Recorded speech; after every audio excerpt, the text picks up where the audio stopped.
There is a story you have almost certainly been told, a map of the inner world that has been presented as the definitive guide to spiritual progress and manifestation. It is the story of the vibrational ladder. You have seen the charts. With their neat hierarchies of emotion, at the very bottom lie the dark, heavy states of shame, guilt, and fear, and at the very top, bathed in a celestial glow, are the luminous, high-frequency states of love, joy, and enlightenment. Your task, according to this story, is simple and arduous. You must climb. You must, through rigorous effort, disciplined thought, and relentless positivity, raise your vibration, ascending from the lower rungs of despair to the exalted heights of bliss. The premise is seductive. If you can just vibrate at the frequency of your desire, the universe will have no choice but to deliver it to you. And so, you begin the climb. You treat your inner world as a project of vertical ascent. You feel a wave of sadness, and you label it as low vibe, something to be transmuted or overcome. You experience a surge of anger, and you see it as a spiritual failure, a regression down the ladder that you must hastily correct. You spend your days monitoring your own emotional state, constantly striving to feel better, to think more positively, to force yourself into a state of gratitude or joy when your heart is heavy with authentic human sorrow. You engage in a kind of inner warfare, a tug of war with your own feelings, believing that your spiritual worth and your creative power are dependent on winning this constant, exhausting battle against your own shadows.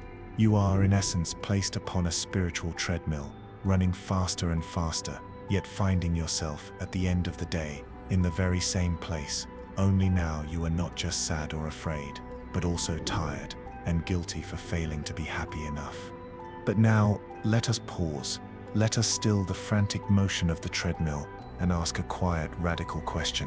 What if this entire story of the vibrational ladder is a spiritual lie?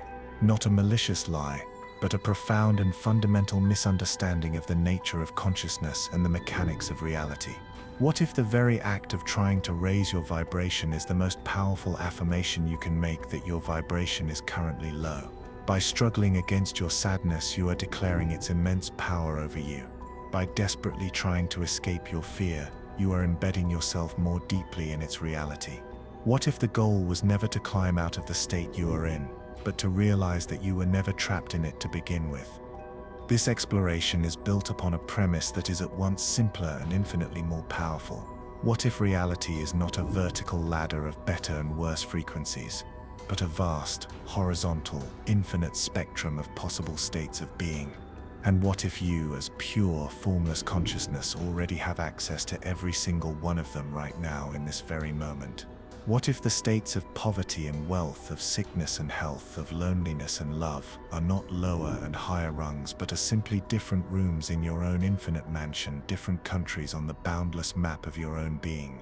If this were true, the task would no longer be one of arduous climbing, but of graceful, deliberate selection. The question would shift from how do I raise my vibration to which state of consciousness do I choose to occupy now? This is the secret that the great mystic Neville Goddard placed at the heart of his teachings. He taught that changing your life is not a process of becoming better, but a process of choosing differently. It is the art of using your own divine imagination, not to escape your present reality, but to select a new one and to occupy it so fully, so faithfully, that it has no choice but to manifest around you. We are not here to learn how to fight our feelings or to struggle up an endless ladder of energetic perfection. We are here to deconstruct that very myth, to lay down the heavy burden of raising our vibration, and to pick up instead the master key of conscious assumption, the key that unlocks any room in the infinite house of your own magnificent consciousness. This is the journey from striving to being. The idea that everything is vibration, that different emotions carry different frequencies, is not entirely untrue. It is in fact a beautiful simplification of a profound physical and metaphysical reality. The universe is a great symphony of energy. The error, the lie that has created so much spiritual struggle, lies not in the concept of vibration itself, but in the metaphor we have built around it, the metaphor of a vertical ladder that must be arduously climbed. This model places you in a constant state of opposition to your own feelings. It positions you at the bottom, looking up at a desired state that is distant, separate, and higher than you. In this model, you are defined by your current low vibe state, and your work is to struggle against it, to fight it, to expend immense energy in an attempt to escape it. This is like trying to escape quicksand by flailing wildly. The very struggle against your current position is what embeds you more deeply within it. So let us discard the metaphor of the ladder and embrace a more accurate and infinitely more empowering one. Imagine reality not as a single ladder, but as an infinite spectrum, a vast horizontal landscape of countless possible realities, each complete and whole within itself. The mystic Neville Goddard called these states of consciousness. A state is a collection of beliefs, assumptions, and corresponding feelings that, when occupied by your awareness, constitutes your reality. There is a state called poverty, and within it are all the thoughts, feelings, and experiences of lack. There is a state called wealth, and within it are all the thoughts, feelings, and experiences of abundance. There is a state of being unloved, and a state of being cherished. The crucial secret is this: these states are not above or below one another. They simply are. They exist simultaneously now, as potentials within the infinite field of your own consciousness. This leads to the most liberating realization of all. You are not your current state. You are the pure, formless, and mobile awareness that passes through states. Your true nature, your I amness, is not defined by the room you are currently standing in. You are the owner of an infinite mansion with countless rooms, and you have, perhaps unconsciously, chosen to stand for a time in the room labeled anxiety or struggle. You have become so accustomed to the furniture and the view from this one room that you have forgotten that you have the key to every other room in the house. You are not a low-vibe person. You are divine consciousness temporarily energizing or occupying the state of a low mood. The state is a temporary costume. Your awareness is the eternal wearer. The most effective way to understand this is to think of your consciousness as a radio receiver, and all the possible states of reality as infinite radio stations, each broadcasting its own unique song, 24 hours a day, 7 days a week. The station called Perfect Health is broadcasting its symphony of ease and vitality right now. The station called Joyful Love is broadcasting its beautiful melody right now. The station called Financial Struggle, unfortunately, is also broadcasting its dissonant dirge right now. The old model of raising your vibration would tell you that you are stuck on the struggle station, and that you must somehow try to fix its broken transmitter or climb an antenna to get a better signal. It is a model of immense effort and frustration. The new understanding, the truth that Neville taught, is that you do not need to fix the station you are on.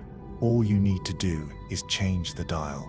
Your attention, your focus, your imagination. This is your tuning dial. The act of assuming the feeling of the wish fulfilled is the act of deliberately turning your inner dial away from the frequency of your problem and tuning it precisely to the frequency of your solution, a station that is already broadcasting perfectly. You do not create the state of wealth. It already exists as a potential. You simply tune your receiver to its frequency and allow that reality to pour through your senses. The work is not a struggle against what is, but a graceful surrender to what you desire to be. It is a shift in occupancy, a decision to leave one room and enter another, to turn the dial from one song to the next. This simple change in metaphor, from climbing a ladder to tuning a dial, is the difference between a life of spiritual striving and a life of conscious, effortless creation. Imagine a magnificent ancient theater, its stage vast enough to hold all the dramas of the world. Its velvet curtains are the deep indigo of a midnight sky, and its lighting is the soft, knowing glow of starlight. Within this theater works a gifted actor, an artist of immense potential, whose one all-consuming desire is to perfectly embody the role of the sovereign king. The actor reads the script, studies the part, and understands that the king is a being of effortless authority, profound peace, and abundant joy. This is the state the actor wishes to occupy.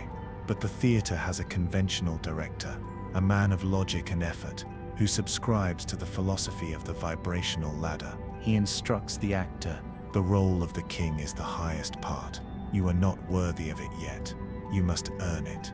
You will start your journey as a beggar, and through great struggle and virtuous performance, you may one day raise yourself to the level of the throne. So the actor, diligent and hopeful, begins the work. They don a beggar's rags. They learn to shuffle and plead. They perform the role of lack and powerlessness upon the grand stage. Yet, All the while, they are trying to feel like a king. They stand in their beggar's posture and attempt to project an aura of royalty. They speak their sorrowful lines but try to inject them with a subtext of abundance. The result is a painful, inauthentic dissonance. The other actors on the stage, the world itself, see only the beggar's costume and respond accordingly, offering pity or scorn. The stage set remains a grimy alleyway. The more the actor struggles against their role, the more real the role becomes. They are exhausted, frustrated, and no closer to the throne than when they began. They are trapped in a noble effort, a tug of war with their own reality. Then one day, a new, mysterious director appears in the theater, a figure who moves with a quiet, unshakable serenity. He watches the actor's futile struggle for a time, then approaches him in the shadows of the wings. "You are a magnificent actor," the director says, "but you are using your art backwards. You are trying to make the performance create the being, when the law of this theater is that the being always creates the performance. The stage does not dictate your role dictates the stage. Stop this struggle. Go to the quiet dressing room of your own mind and do not come out until you are no longer an actor playing a king, but are simply and utterly the king." Confused but intrigued, the actor follows this strange advice. He finds a silent, dark space backstage and closes his eyes. He stops trying to feel anything. Instead, he begins the true creative act. In his imagination, he ceases to be the actor. He assumes he is the sovereign king. He does not just visualize a crown, he feels its cool, comforting weight upon his brow. He does not just picture a throne, he feels the solid, ornate gold beneath him, the texture of the rich velvet on the armrests. He hears in his mind's ear the whispers of his loyal subjects, not with pride, but with the quiet, loving sense of responsibility. He feels the profound, unshakable peace of a sovereign whose kingdom is safe and prosperous. He loops this feeling, this sensory reality, over and over, until the beggar's identity dissolves completely, replaced by the deep, silent, knowing conviction: "I am the king." He does not hope for it. He does not strive for it. He simply is it. Then, when this inner state is a stable, natural fact of his being, he opens his eyes and walks back onto the stage. But the stage is no longer the grimy alleyway. The harsh lights have been replaced by the warm, golden glow of a throne room. The other actors who once scorned him now bow their heads in serene respect. He looks down at himself, and the beggar's rags are gone, replaced by magnificent royal robes. Nothing on the stage was changed by his external effort. The stage, the actors, the costume, the entire outer world had rearranged itself flawlessly and effortlessly to conform to the new truth he had assumed within himself. He had not climbed a ladder from beggar to king. He had simply abandoned the state of the beggar and consciously occupied the state of the king, and the world, being only a mirror, had no choice but to reflect his royal decree. The allegory of the actor and the sovereign king reveals a stunning truth. The world rearranges itself to match your assumption, not your effort. To live this truth, however, requires a new kind of inner discipline, a shift from the exhausting work of raising your vibration to the serene and powerful art of conscious occupancy. It is a practice of letting go of one reality and moving into another, not through force but through faith and imagination. It begins with a single liberating act. You must drop the rope. Imagine your struggle against a negative feeling, your anxiety, your sense of lack, your sadness as a great tug of war. You are on one side, pulling with all your might, and the negative state is on the other. The very act of pulling, of resisting, of fighting, is what gives the rope its tension, and what gives the negative state its power and reality in your life. You are energizing the very thing you wish to escape. To drop the rope is to simply cease the struggle. It is to allow the feeling of sadness or fear to be there, without identifying with it and without resisting it. You say to it, "I see you, I feel you, but you are not me. I am the awareness in which you are appearing." In this moment of non-resistant observation, the tension goes slack. The state loses its power over you, and you are free, for the first time, to choose another reality. Having dropped the rope of your old state, you are now free to engage in the most sacred of creative acts, the practice of conscious occupancy. This is the practical method for moving into any room you choose in the infinite mansion of your being. As Neville taught, This is best performed in the state akin to sleep sats, that drowsy, magical threshold where the conscious mind is quiet and the subconscious is open and receptive. As you lie down to rest, relax your body completely. Let every muscle go limp until you feel a floating, effortless stillness. You are now standing at the doorway to the creative workshop of your soul. From this place, you do not simply think about your desire, you must go to it. You must construct a short, simple, sensory-rich scene that would take place after your wish has been fulfilled. If you desire a new home, do not visualize the search. Instead, imagine you are already living there. Feel the specific texture of the cool wooden floor beneath your bare feet as you walk to the kitchen. Hear the specific, familiar creak of a particular floorboard. Smell the scent of jasmine drifting in through an open window that you know so well.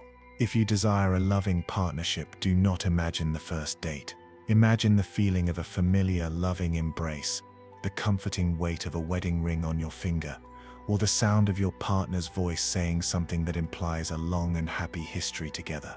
The scene must be short, and you must loop it over and over like a gentle lullaby. But the most crucial ingredient is feeling. You must allow yourself to be so lost in this imaginative act that you generate the authentic feeling of its reality.